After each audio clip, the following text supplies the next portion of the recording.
Look, I don't agree with everything Candace says, but you know what I don't do? I don't stop being friends with people just because people morally blackmail me. I don't do that. You shouldn't either. Look, I have different views on things as Candace. I have different views on Israel than Candace. I have different views on a lot of geopolitics. But honestly, I traveled the country with Candace. I went to her wedding. I saw her meet her husband. I went to Israel with Candace, which is a fun story I'll tell you at some point. But what I don't like is when people demand, you must stop being friends with somebody. Whoa, whoa, whoa. That's a left-wing tactic. Don't do that. I'm not saying you do that, but other people do that. We should never resort to that. This was the biggest mistake that Charlie Kirk made in his life. Not publicly denouncing Candace Owens was a massive mistake. Really? Not denouncing Candace Owens was the biggest mistake of his life?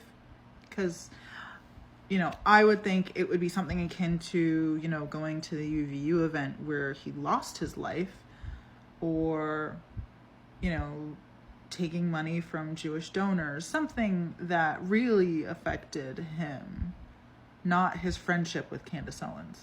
And the fact that Turning Point can look at this and still refuse to call it a mistake and correct that mistake is very, very disheartening.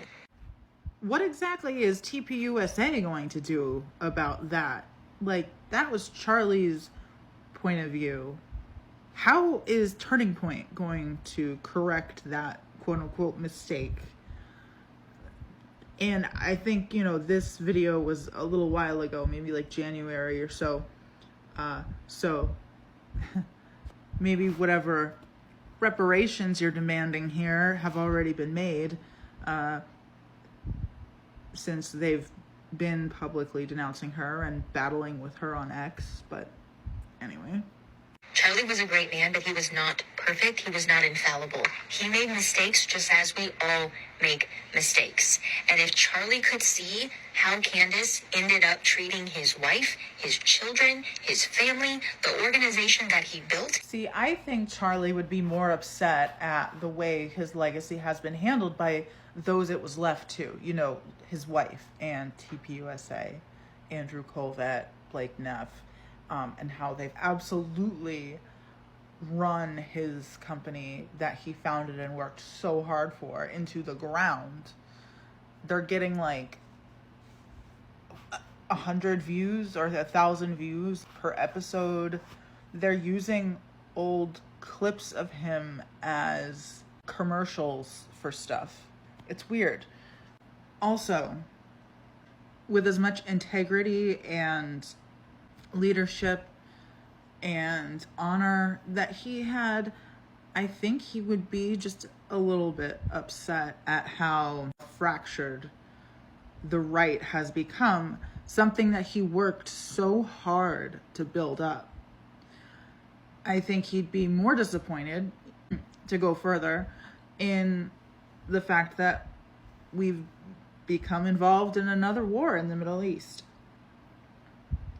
I think he'd be more disappointed that Erica allowed Ben Shapiro to open AmFest right after he died.